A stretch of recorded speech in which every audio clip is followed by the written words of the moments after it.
Aleluia, aleluia. Oh, glória a Jesus, aleluia. A paz do Senhor Jesus, igreja. Amém, aleluia. Podeis assentar. Faça isso glorificando a Deus nessa noite. A Ele a honra, a Ele a glória, a Ele todo louvor, a Ele toda a adoração. Porque dele, nele, por ele e para ele são todas as coisas. Nós viemos aqui por causa dele, para engrandecer a ele, para bendizer a ele, para sentirmos a sua presença.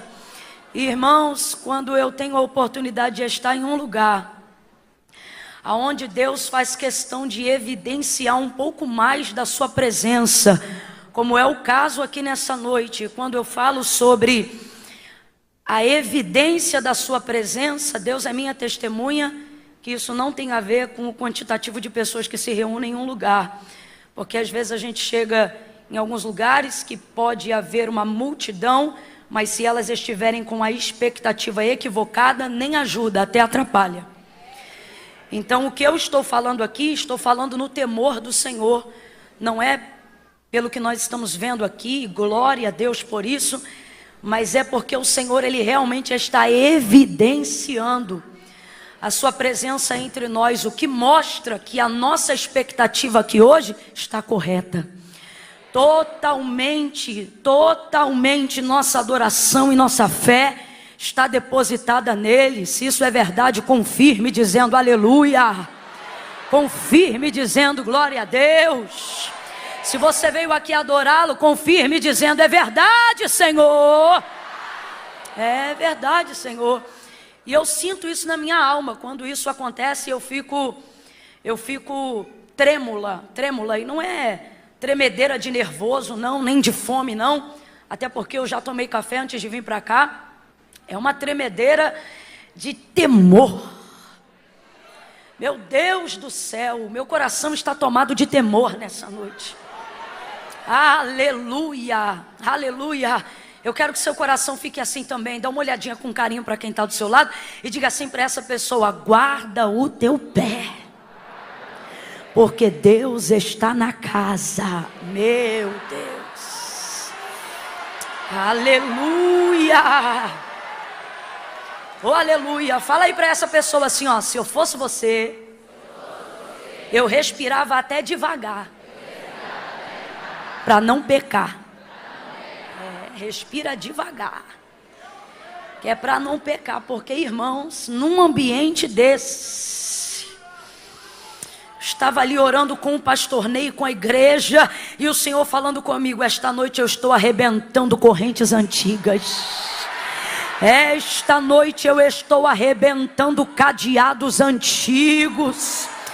Vão haver muitos testemunhos, oh aleluia, oh aleluia, oh glória a Deus. Nós cremos em tudo isto, louvado seja o nome do Senhor. Como é bom poder retornar a essa casa, pastor Ney, Deus abençoe sua vida, pastor Andréia, Messias, como Deus lhe usa, como fomos ministrados através da sua vida nessa noite. Deus continue abençoando. Toda nasci para Deus. Eu fico muito feliz quando eu venho aqui. É sempre uma honra poder estar aqui com os irmãos nessa casa. Deixa eu aproveitar aqui bem rapidinho, gente, dizer que ao término do culto, lá embaixo, vão estar disponíveis os nossos materiais. Vocês já sabem qual é a motivação do nosso coração, sabem como o Senhor tem nos direcionado a sermos bênção para o campo e a obra missionária no Brasil e no mundo, mas nos últimos 6 anos, de maneira muito específica no Brasil. Então, todas as vezes que você adquire qualquer um dos nossos produtos, você entra com a gente no campo missionário, tá bom? Erradicando a fome em alguns bairros, construindo casas pastorais, conseguindo barcos para a travessia, não só de pessoas, mas também de materiais e de comida no Ribeirinho, no extremo norte do nosso país, bem como outras regiões, tá bom? Então a gente vai estar lá embaixo depois que o culto acabar, e você desejando adquirir, a gente trouxe hoje alguns produtos especiais. Tem a camisa Foco até o Fim. Quem me conhece já sabe que esse é um dos meus lemas, é a minha luta contra a inconstância. Camila, você já venceu, irmãos? Eu venço todo dia. A luta contra a inconstância, ela é um método disciplinar. Você não vence quando vence, você vence enquanto não desiste de lutar. E aí você vai seguindo e é assim que você vai melhorando, tá bom? Então tem essa camisa Foco até o Fim, que também faz parte do nosso treinamento.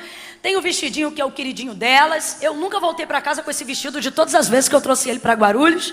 E eu quero agradecer a vocês por isso. Esse daqui é um dos nossos modelos mais antigos e ele ainda é o carro-chefe que mais abastece a junta e o campo missionário no extremo norte. Eu estou falando do Pará, do Belém, dos ribeirinhos do Amazonas, até hoje. Então eu quero agradecer a todos vocês que compram, que adquirem, que quando fica surrado vai lá e compra de novo o mesmo modelo, porque esse é um dos modelos que mais nos ajuda na contribuição. É o vestido do leão preto, tá vendo? Vocês já sabem qual é o esquema dele. Botou um tênisinho, derruba 10 anos em qualquer idade. Se tiver 60, vão dizer que é 50. Se tiver 50, vão dizer que é 40, tá bom? E hoje, para todos os jovens, quem são os jovens? Os que estão abaixo da linha dos 100 anos. Tá tudo na sua cabeça. Eu trouxe essa jardineira, muito legal, muito bacana, um jeans muito bem lavado, super confortável. E hoje, em especial, quem adquirir a jardineira já vai ganhar debaixo a peça da camisa, já vai junto com ela, tá vendo? Por que, Camila? Para eu garantir que você vai usar com uma peça por baixo essa jardineira. Brincadeiras à parte, irmãos, vai estar disponível lá embaixo, tá bom? Se vocês desejarem adquirir, vai ser uma bênção para a minha vida, mas só faça isso, obrigadão, irmão. Só faça isso se também for uma bênção para a sua, tá bom? Glória a Deus. Abra comigo a sua Bíblia no livro de Atos dos Apóstolos. Mãe, sabe o que eu estava pensando? Que a gente podia usar lá embaixo, porque a gente está com muito material, aquela mesa lá perto do ping-pong, só para eu ter a justificativa de quando acabar, a gente poder bater um ping-pong ali. Irmãos, eu estou chocada que tem uma mesa de ping-pong aqui, eu nunca joguei. Você já jogou ping-pong? Você tem que ter essa experiência, você não está entendendo. Irmão, é bom demais. Eu tenho percebido algumas igrejas que estão fazendo isso. E eu sei que algumas pessoas não gostam, mas outras conseguem compreender como isso tem alcançado e tem dado qualidade de tempo para a gente poder não só sair sem pressa, mas também chegar sem pressa, né? Muitas igrejas têm utilizado esse espaço para abençoar a vida dos nossos jovens. E eu quero louvar a Deus por isso. Pastor Ney, gostei tanto que se der hoje eu vou jogar um ping-pong lá embaixo também. Irmãos, sem mais delongas, vamos ao texto sagrado. Atos dos Apóstolos, capítulo de número 9. Quem achou, diga amém. Amém. Glória a Deus. Nós vamos ler os versículos 3, 4, 5, 6 e vamos pular para o 10 e fazer a leitura aí em diante, tá bom? Atos capítulo 9, versículos 3, 4, 5, 6 e vamos pular para o 10. Quem entendeu, diga amém. Amém.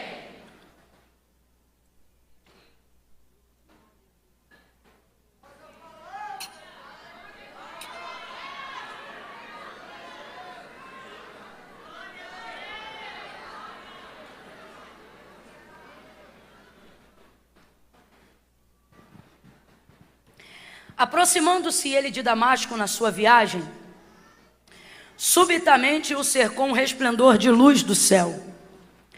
E caindo por terra, ouviu uma voz que lhe dizia: Saulo, Saulo, por que me persegues?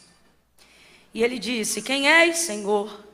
E respondeu o Senhor: Eu sou Jesus a quem tu persegues. E duro será para ti recalcitrar contra os aguilhões. Agora levanta-te e entra na cidade, e lá te será dito o que te convém fazer. Verso 10. E havia em Damasco um discípulo chamado Ananias. Qual era o nome do discípulo, gente? Ananias. E disse-lhe o Senhor em visão: Ananias. E ele respondeu: Eis-me aqui, Senhor. E disse-lhe o Senhor: Levanta-te, vai à rua chamada direita, e pergunta em casa de Judas por um homem de Tarso chamado Saulo, pois ele está orando. E numa visão ele viu que entrava um homem chamado Ananias. e punha sobre ele a mão para que tornasse a ver. E respondeu Ananias: Senhor, de muitos ouvi acerca deste homem, a quantos males ele tem feito aos seus santos em Jerusalém, e que aqui tem poder dos principais sacerdotes para prender a todos aqueles que invocam o teu nome.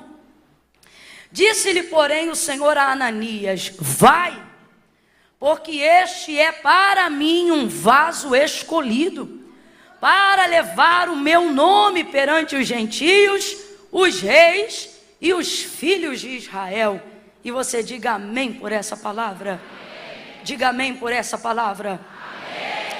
Eu vou contar de 1 a 3. No 3, você vai liberar uma palavra que determina o rumo profético daquilo que Deus nos confiou como verdade para essa noite, tá bom?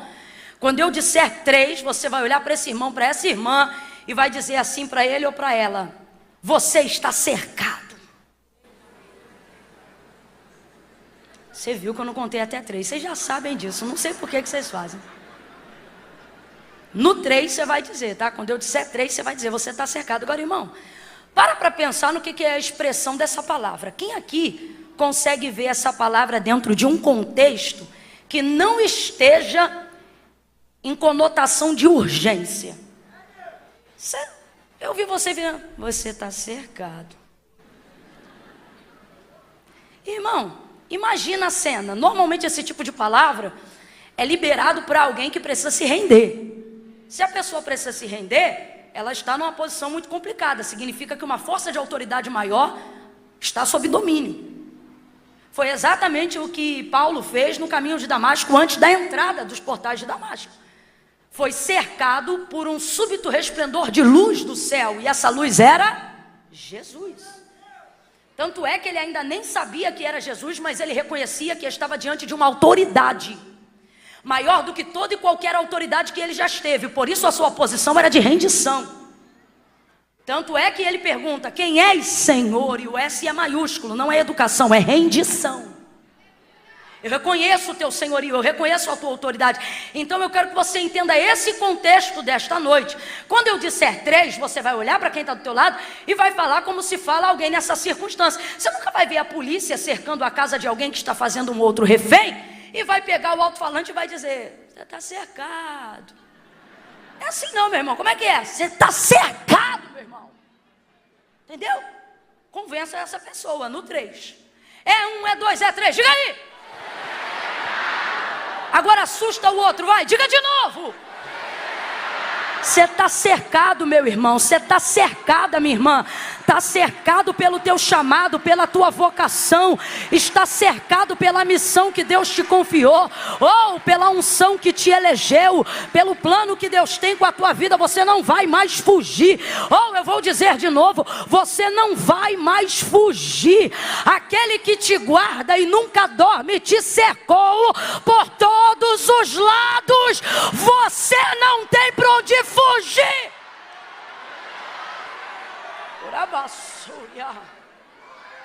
Aleluia! Está cercado, irmão. E quem tem juízo se rende. A palavra no grego aqui utilizada para falar sobre a conversão de Saulo no caminho de Damasco é a mesma palavra no grego utilizada pela atitude de Maria, aquela irmã de Marta e Lázaro. Quando Jesus entra na casa de Marta, Maria era uma mulher, e mulheres não têm a oportunidade de ouvir a palavra dos mestres. Só que como Jesus entrou na casa de Lázaro, Marta e Maria, e começou a ministrar, era uma oportunidade raríssima que ela tinha, que em outro momento da sua vida, ela poderia ouvir as palavras do Senhor tão de perto, assim como nós estamos aqui nessa noite.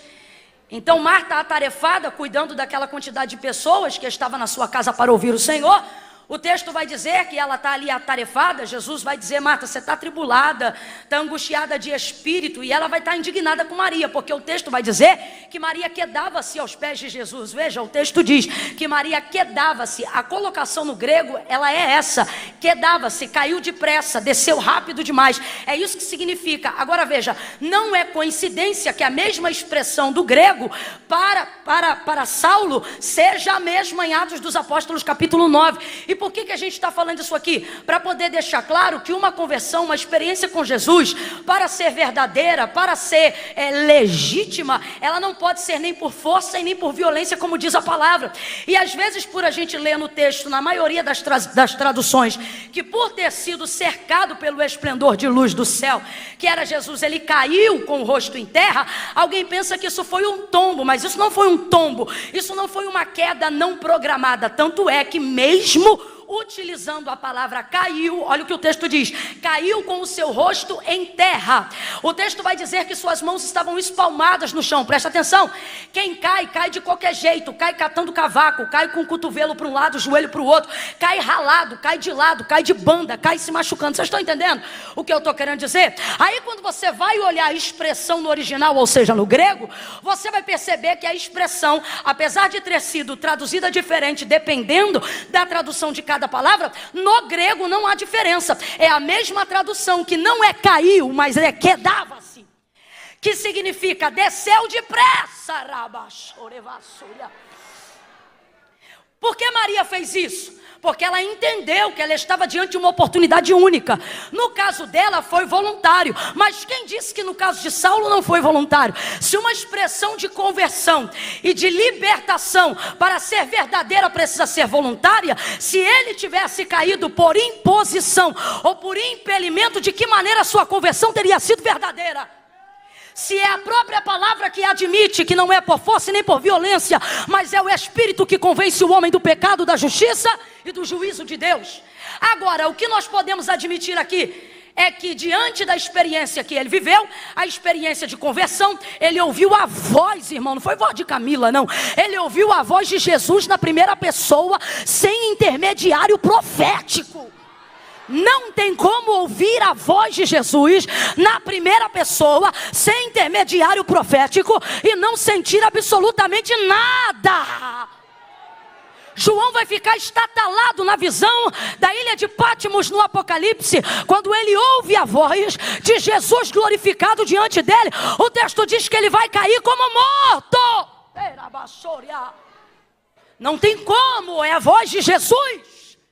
E ele está vendo aquela voz se manifestar por intermédio de uma luz que o cercou por todos os lados. Então por que Paulo vai tão depressa ao chão? Porque Deus o derrubou? Não. Quando o Senhor quer converter, ele não derruba. Não é sobre isso, eu estou falando daquilo que acontece de dentro para fora.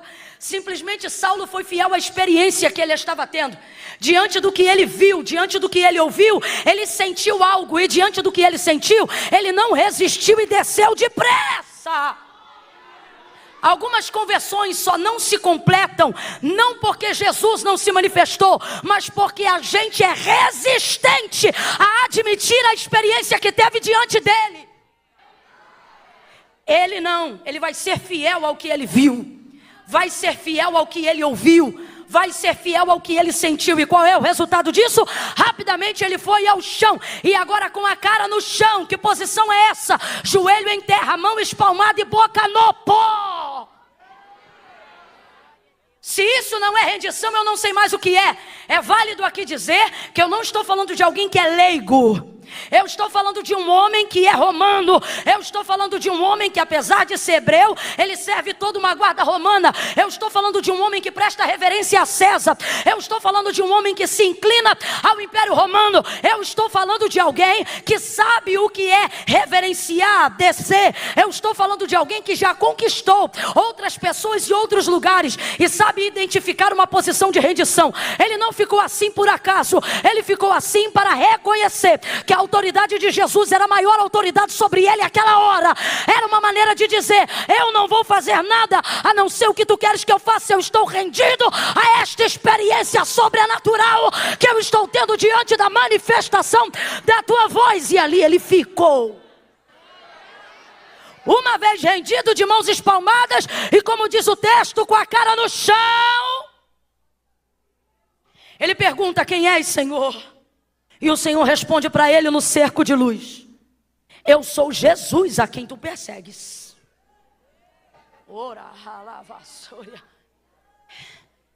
Eu sou Jesus a quem tu persegues. Eu sou Jesus a quem tu persegues. E duro será para ti recalcitrar contra os meus aguilhões. O Senhor lhe respondeu a pergunta, porque Deus não quer deixar ninguém em dúvida. No seu processo de conversão, no seu processo de libertação, no seu processo aí do seu chamado, Deus não quer que você seja uma pessoa cheia de questionamentos. Camila, se isso é verdade, por que mesmo depois de conhecer a Jesus, eu tenho alguns questionamentos, algumas perguntas que eu dirijo a Ele, mas Ele não me responde? Talvez porque você esteja perguntando de pé. Camila, eu não entendi, vai entender agora. Ele ainda nem sabia que era Jesus, mas por causa do que ele sentiu e do que ele ouviu, ele fez isso de lá de baixo, reconhecendo seu senhorio. Ou seja, primeiro ele reconheceu o senhorio da autoridade que estava sobre ele naquele lugar e naquele momento, e depois é que ele quer saber quem é. Então veja: quem és, Senhor? Ele vai perguntar isso depois de ouvir a voz de Jesus lhe dizer: Saulo, Saulo, por que me persegues? E o Senhor vai então lhe responder: eu sou Jesus a quem tu persegues. O Senhor não tem prazer de te deixar em dúvida. Camila, mas por que ainda assim eu estou em dúvida diante de algumas coisas do meu chamado, diante de algumas coisas do meu encontro com Jesus? Se ele tem todas as respostas, por que ele não responde os meus questionamentos? Visto que você está dizendo aí que ele não tem prazer nas minhas dúvidas, é porque na maioria das vezes, a gente primeiro quer saber o que ele quer da gente, para saber o quão rendido ficaremos. Na maioria das vezes, a grosso modo, para todo mundo entender, a gente está fazendo essa pergunta de pé. Deixa eu ver primeiro o que ele vai me dizer, para ver se vale a pena eu me render. Deixa eu ver primeiro o que ele vai me dizer, para ver se vale a pena eu sair do trabalho que eu estou. Deixa eu ver primeiro o que ele vai me dizer, para saber se eu termino esse relacionamento ou não. Deixa eu ver primeiro o que ele vai me dizer, para saber se eu mudo de casa ou não mudo. Deixa eu ver primeiro o que ele vai me dizer, para saber se ele vai compensar de alguma forma o vício que hoje eu tenho ou não. A maioria das vezes, alguns questionamentos não são respondidos, porque não estamos querendo resposta, estamos querendo suborno. Não estamos querendo resposta, estamos querendo barganha. A gente quer saber primeiro o que a gente vai ganhar, o que ele veio fazer, o que primeiro ele tem a oferecer, para saber até que ponto vale a pena a gente descer. Mas Deus nos trouxe hoje aqui, debaixo de uma atmosfera profética, e eu posso dizer que sinto isso até os meus ossos, porque minhas carnes estão tremendo debaixo do temor do Senhor. Então desfrute dessa unção, que está jogando por terra cadeados antigos e coisas que te prendem de viver uma rendição completa diante de Jesus. Levanta a mão direita para pegar deste poder, bota a esquerda na mesma altura, vai meu filho. No 3, abre os braços em volta dessa pessoa, segura. No 3 você vai impor as mãos sobre ela e vai dizer para ela: renda-se primeiro e pergunte depois. É 1, é 2, é 3, impõe a mão nele, vai. Cadê meu tecladista e meu baterista? Cadê? Impõe a mão nele ou nela e diga: renda-se, renda-se. Desce primeiro e pergunta depois. Desce primeiro e pergunta depois. Reconhece quem ele é primeiro, que ele te responde depois. Te humilha primeiro, que ele fala contigo depois. Empurra alguém de leve para frente. Vai, não acabou não. Empurra alguém de leve para frente e diga: primeiro desce, primeiro desce, primeiro desce. Humilhai-vos debaixo da potente mão do Senhor, para que ao seu tempo ele vos exalte. Você está perguntando de muito de cima.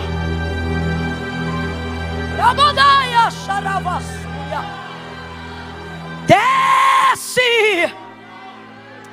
Deus não veio negociar com você, ele veio aferir a tua obediência. Vou falar de novo: Deus não veio negociar com a gente, ele veio aferir a nossa obediência.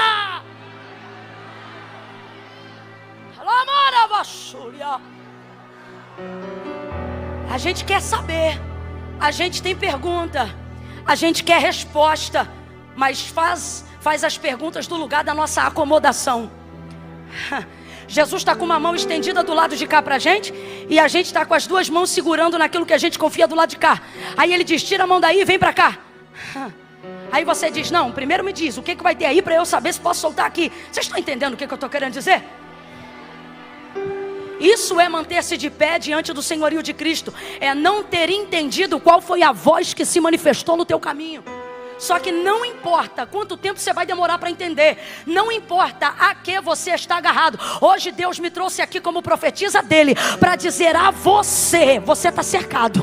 Não importa em que você se agarrou, não importa qual é a tua desculpa justificativa ou a tua pergunta que eu ainda não respondi. É você que decide quanto tempo isso vai demorar. Se você vai usar da tua força e da tua energia para fugir do chamado que eu te confiei, ou se tu vai ficar preso entre aonde está e aonde quer chegar por não obedecer ao meu chamado no meio desse caminho. Você está entendendo que ele nem entrou em Damasco e também não está mais em Jerusalém? E tem gente com ministério aqui assim nessa noite, tem gente com a vida aqui assim nessa noite. Você já não está onde esteve, mas também não chegou aonde quer chegar. Você sabe aonde quer chegar, mas por que não chegou? Porque Jesus parou no meio do teu caminho para poder te mostrar que você não vai passar pela porta do destino do teu futuro sem primeiro reconhecer que a autoridade é dele, que o governo é dele, que a graça é dele e que ele não quer a sua metade, ele te quer inteiro. Completa para mim, por favor, Nasci. Ele não te quer por metade, ele te quer. Ele não te quer metade, ele te quer. Abre essa boca, ele não quer metade, ele te quer. Então assim diz o Senhor: ou você se rende, ou você vai ficar no meio do caminho, porque tu não volta para onde veio, mas também não entra aonde você quer entrar. Desce que eu falo contigo, desce que eu te mostro a porta, desce que eu completo a obra. E bora, baixo,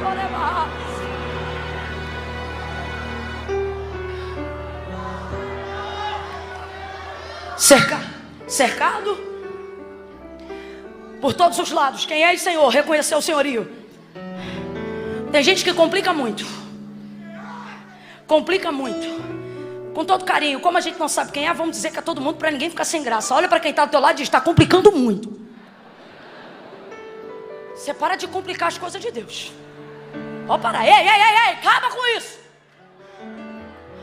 Não, porque depois que eu terminar o seminário, não, porque depois que eu frequentar essa igreja 1 ano, não, depois que eu conhecer o pastor direito, que eu ainda não conheço. Meu irmão, não é o pastor que está diante de você, não. Pastor só reconhece quem Deus chama. Quem chama é Deus. Não, depois que eu ver como é que são essas irmãs, eu vejo se eu participo da confraternização. Não, deixa eu primeiro olhar os jovens, deixa eu primeiro entrar no Instagram de todos eles.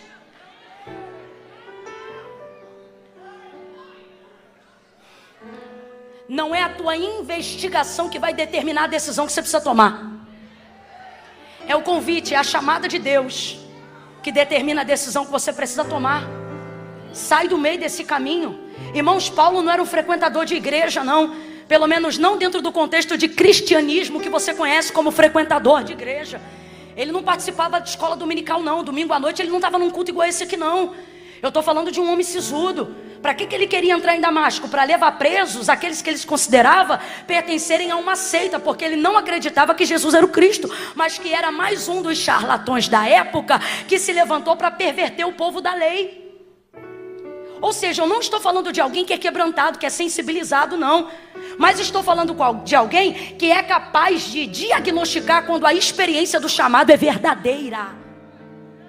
E às vezes o que está faltando para a gente não é anjo descer, não. Às vezes o que está faltando para a gente não é o que Gideão pediu, não. Primeiro vê-lo seco, em volta molhado. Depois vê-lo molhado, em volta tudo seco. Pedindo um monte de sinal para Deus, complicando um monte de coisa. Deus está dizendo que muitas vezes o que está faltando para a gente é analisar o quão verdadeira foi a experiência que a gente viveu. é simplesmente tomar uma decisão em cima do que você viveu. Meu irmão, o que você viveu? O que você sente na casa de Deus? Quando a palavra de Deus está sendo pregada, de que maneira ela se aplica na sua vida? Quando Deus enche a boca de um profeta e te entrega um recado dizendo te ungir para curar, até que ponto você se relaciona com isso? Quando alguém libera daqui de cima a palavra da verdade, de que Jesus é o caminho, a verdade e a vida, de que forma você vê Ele se apresentando no teu caminho e te chamando? Ah, Camila, eu não sinto nada. Mentira. Se a tua experiência não fosse verdadeira, você não estava nessa noite, nesse lugar de adoração só a Ele. Você reconhece o som dEle, você sente a presença dEle, você sabe quando é Ele que está falando. Então não vem para cá tentar deslegitimizar a tua experiência por causa de pessoas que não viveram o que você viveu. E por que muitas vezes a gente não desce, não se rende, não decide e não reconhece? Porque a gente quer que outras pessoas que não viveram o que nós vivemos respalde a experiência que tivemos. Por exemplo, a Bíblia diz que Saulo estava acompanhado de mais 2 soldados, e esses 2 ficaram apavorados, mas não ouviram voz nenhuma. Em outro texto vai dizer que eles ouviram sim, o que eles não viram é a luz. Camila, mas teve divergência. Teve. Sabe por que teve divergência entre eles? Porque Jesus não apareceu ali para chamar eles, Jesus não apareceu ali para salvar eles, Jesus não apareceu ali para entregar uma vocação para eles. Camila, eu não entendi. Vai entender agora. Você quer que os outros sintam o que Jesus só fez você sentir. Você quer que os outros respaldem um chamado que Ele só fez quando chamou você. Aí você quer que o outro confirme, aí o outro não confirma, porque um diz que é de Deus, outro diz que não é de Deus. Um diz que viu e o outro diz que não viu. Um diz que ouviu e o outro diz que não ouviu. Agora responda para mim com inteligência. Quem tinha que ver, viu ou não viu? Quem tinha que ouvir, ouviu ou não ouviu? Então Deus está dizendo: por que você quer buscar lá fora o respaldo que eu estou te dando aqui dentro? Essa experiência você está tendo com Ele, não é com os outros. Pare de buscar caminhos para deslegitimizar aquilo que Deus já fez na tua vida. Ao invés de procurar gente para enfraquecer o que você ouviu, comece a procurar gente que vai fortalecer o que você sabe que viveu. Irmãos, quando a gente vive uma experiência com Deus, seja de conversão ou seja de vocação, o primeiro a questioná-la somos nós mesmos. Mas também é bem verdade que o primeiro a ter certeza somos nós mesmos. A mão soa, o coração bate, a mente pensa. Eu estou falando algo aqui que é tão real, que às vezes Deus levanta um profeta no meio da igreja e pode estar cheio como está aqui. Quando é para uma pessoa cujo chamado precisa de algo específico, ela já sabe que é para ela antes de chegar. Esse amém que vocês estão ouvindo é o pessoal que já passou por isso. Você vê que é uma quantidade de gente expressiva. Mas a gente fica querendo enfraquecer no processo. Só que Deus não vai permitir isso acontecer com Saulo. Deus não vai permitir isso acontecer com Saulo. E eu vou te dizer por quê. Não é porque ele é melhor do que nenhum de nós. Pelo contrário, ele mesmo dizia sobre si: dos pecadores eu sou o pior, o mais miserável dentre todos eles. Era o que ele dizia. Agora, olha que coisa linda. Quando o Senhor chama ele, chama pelo nome. Completa para mim, por favor. Quando o Senhor chama ele, chama pelo... Seu nome de maior conhecimento não era Saulo. Seu nome de maior conhecimento era Paulo. Porque Paulo é a variação do seu nome para o romano. Saulo é a variação do seu nome para o hebraico.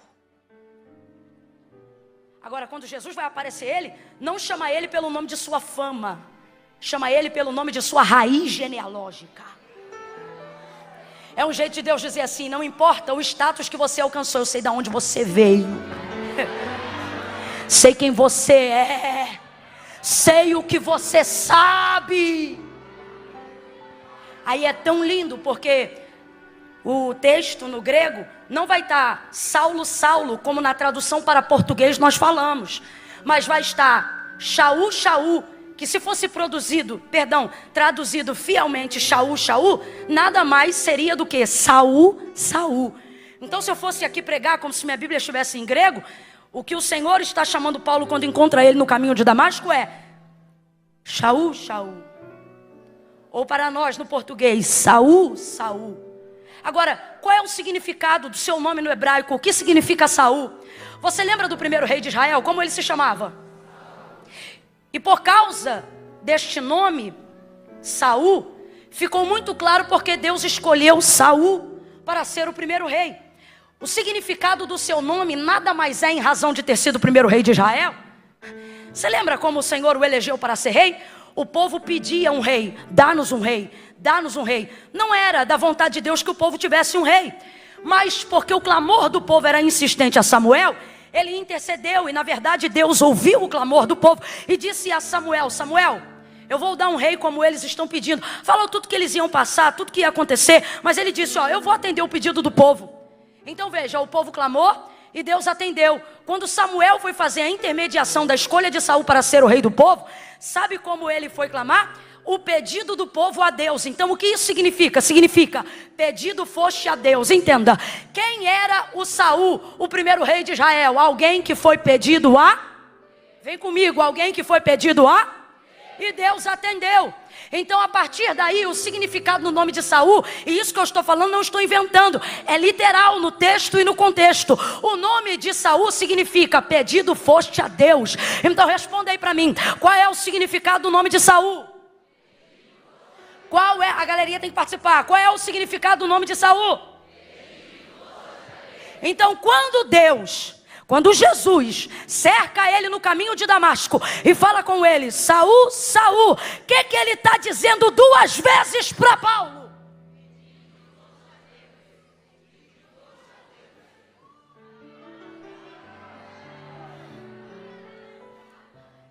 É por isso que ele está cercado. Abra a boca e complete de novo, porque isso é didático. É por isso que ele está. Vem, igreja, é por isso que ele está. Porque Deus não está ali para atender o clamor do coração dele. Deus está ali para atender o clamor da igreja que ora pelo perseguidor. E eu não estou inventando não, bota essa cuca para funcionar. A igreja primitiva é a igreja apostólica. A igreja apostólica é a igreja que caminhou com Cristo. Eu estou falando de Pedro, eu estou falando de João, eu estou falando de gente que sentou do lado de Jesus antes de ser assunto aos céus e que ouviu da boca do próprio Jesus, na primeira pessoa, dizer a ele: olha, eu não quero vocês falando mal daqueles que vos odeiam. Façam diferente, porque se vocês só amarem os que vos amam, que diferença vocês têm dos gentis? Agora vocês não, façam diferente. Orai pelos que vos perseguem, amai os que vos odeiam. Eu vou dizer de novo, olha o que Jesus ensinou para o primeiro pastor da igreja: ame os que te odeiam, ore, ore, ore pelos que te perseguem, ore. Então agora vem comigo. Jesus foi assunto aos céus. Atos dos Apóstolos capítulo 1, a descida do Espírito Santo reveste a igreja. Atos capítulo de número 2, a igreja cresce. Eu disse que a igreja, ninguém segura uma igreja cheia do Espírito Santo. Não interessa quem governa, se é Roma ou se é César, a igreja vai crescer. Cheia do Espírito Santo, ela cresce. Agora vamos lá, o povo reunia todo dia para orar. Não sou eu que estou dizendo, é a palavra de Deus. A palavra de Deus diz que depois que Jesus foi assunto aos céus, o povo se reúne todo dia para orar. O povo se reúne todo dia para... O povo se reúne todo dia para... Bora! O povo se reúne todo dia para... Para orar o quê? As coisas que Jesus ensinou. Orar para aguardar a vinda dele. Orar para saber o que fazer. Orar o Pai Nosso. Para orar. Você consegue imaginar a igreja cuja liderança caminhou com Jesus Cristo? Você consegue imaginar uma igreja onde João é pastor? Entenda o contexto que eu estou falando. Eu sei que aqui no caso ele está auxiliando. Mas que viu Jesus pendurado no madeiro, arrebentado pelo sistema de Roma e pelos religiosos, sumos sacerdotes, olhando para os soldados que estão zombando e crucificando, e dizer: Pai, perdoa-lhes. Você consegue imaginar um João que presenciou essa cena, o agredido liberando o agressor, voltar para dentro da igreja, na sua primeira instituição, E ao saber da notícia de que um perseguidor pega os judeus, você consegue imaginar um Pedro sanguíneo? Que Jesus podia ter dito: sai da cúpula ministerial porque você é terrível. Mas disse ele: até o último dia, vós sois os que tende permanecido comigo nas minhas tribulações. E o amou e o perdoou. E o colocou como primeira liderança da linha de frente da instituição chamada igreja. Vai ouvindo aí. Você consegue imaginar esses homens que viram Judas meter o bocado molhado no prato de Cristo, e ao invés de arrebentar e segurar ele na ceia para não ser entregue, o liberou, e quando o encontrou no Getsemane, não disse inimigo, mas disse: a que vieste? Você consegue imaginar esses homens sendo mentorados por esse Jesus que está aparecendo para Saulo no caminho de Damasco? Vocês conseguem imaginar eles entrando para a igreja? Vai embora não. E usando todo o poder que eles receberam em Jerusalém, toda a unção que eles receberam na descida do Espírito Santo. Vocês conseguem imaginar eles entrando na igreja, dobrando o joelho para dizer: Senhor, mata esse governo? É isso mesmo, eu sabia que vocês não iam dar glória agora. Porque Deus conhece as orações que muitos têm feito. E eu tenho que te falar um negócio. A Bíblia diz que na ira a justiça de Deus não opera. Quer ver justiça de Deus no Brasil? Começa a limpar o coração. Começa a purificar as mãos. Começa a parar de ter pensamento de ímpio, desejando a morte dos outros. Essa igreja não se reunia para dizer mata. Mas é fácil imaginar qual era o tipo de clamor que gente que ouviu da boca de Jesus: orai pelos que vos perseguem, amai os que vos odeiam. Dá para imaginar que tipo de oração? É a oração de uma pessoa que recebeu de Cristo o mandamento de amar quem odeia e orar por quem persegue. Eu não consigo imaginar a igreja se reunindo e fazendo campanha para matar Paulo. Eu não consigo. Eu estou errada, gente? Essa igreja que caminhou com Cristo, a igreja primitiva, que repartia tudo em comum, a primeira igreja a receber a descida do Espírito Santo, o revestimento de poder, língua repartida de fogo, sombra de gente curando. Você acredita que a sombra de um homem que cura reúne o povo para dizer: vamos orar para matar? Mas não é difícil para mim. Eu não estou dizendo que está escrito isso. Eu estou trabalhando com aquilo que eu vejo diante do que eu leio. E eu não consigo imaginar essa igreja se reunindo e dizendo: vamos orar, mata, mata, mata, mata. Mas eu consigo imaginar essa igreja orando: salva, cura, liberta, transforma. Porque se tu tem para matar, que poder então tu tem para salvar? Evangelho não é morte, é vida. Evangelho é transformação. Evangelho é quebra de cativeiro. Evangelho é libertação de consciência. Evangelho é metanoia. Evangelho é andar na contramão do mundo. Não vos conformeis com este mundo, mas transformai-vos pela renovação do vosso entendimento. Está todo mundo orando mata, mas a igreja de Jesus vai orar: salva, liberta, converte, transforma. Porque o teu poder, teu é o poder, o reino e a glória.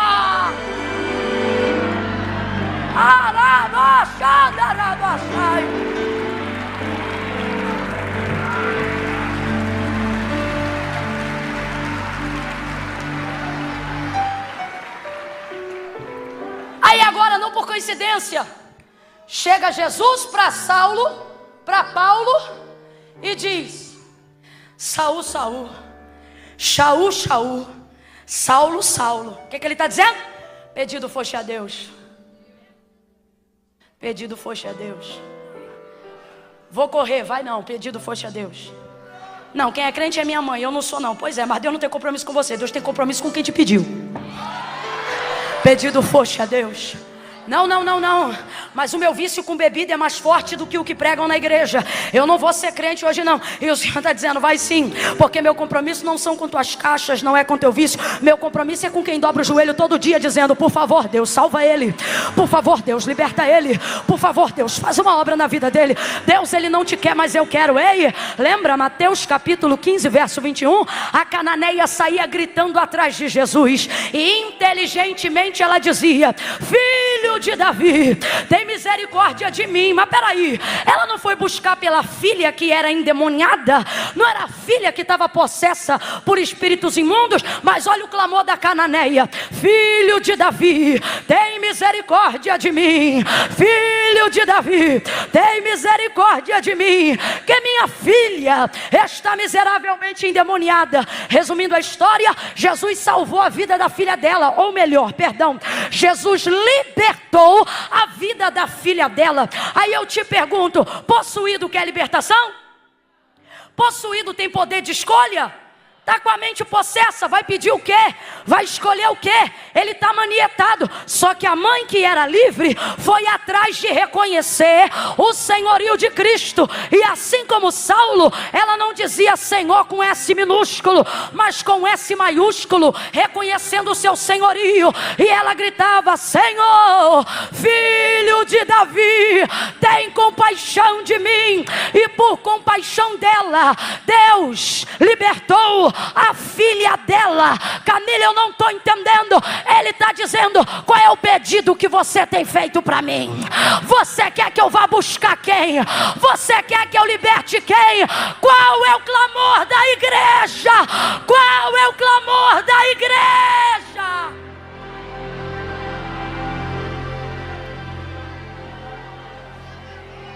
Se a igreja clamar o que Cristo ensinou, o que Deus não atenderá? Se a igreja clamar o que Jesus ensinou, que súplica nossa Deus não responderá? Mas a pergunta que não quer calar é, a igreja está clamando o que Cristo pediria? Ou o que o vosso coração carnal deseja?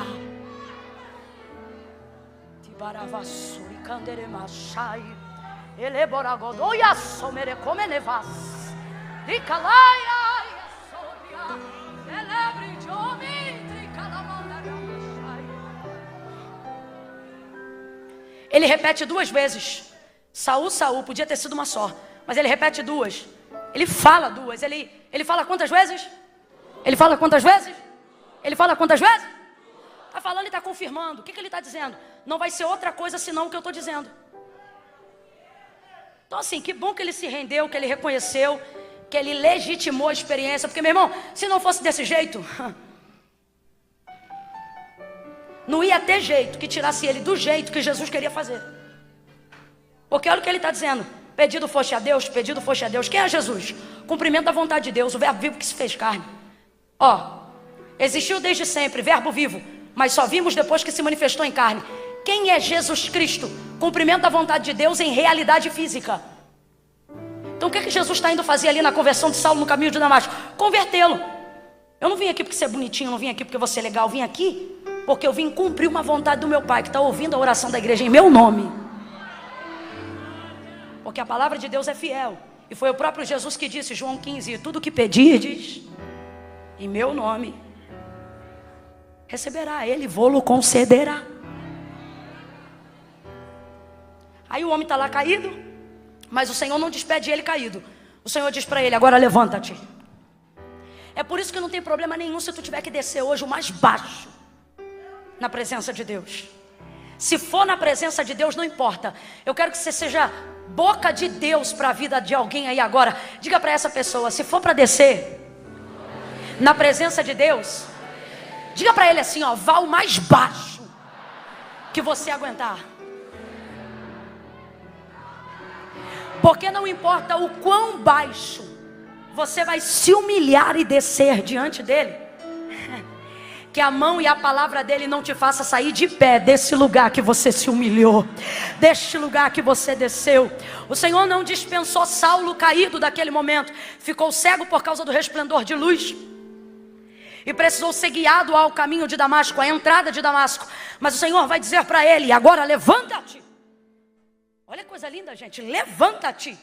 Todos nós que estamos aqui, não importa o quanto tenhamos que confessar pecados nesta noite, o quanto tenhamos que descer, chorar, nos rasgar, trazer cinza, se humilhar diante dele, ele está dizendo: use todo o culto para descer, ciente de uma coisa: antes do culto acabar, eu te boto de pé, porque na minha presença, quem chega descendo, sai dela de pé. Eu estou declarando: você vai sair de pé, você vai sair de pé, você vai sair de pé. Dá uma catucada em quem está ao teu lado, e no âmbito profético, diga para essa pessoa: vai sair de pé, vai sair de pé, você vai sair de cabeça erguida. Quem se humilha para Deus não é desvalorizado diante de ninguém, porque já se humilhou diante dele.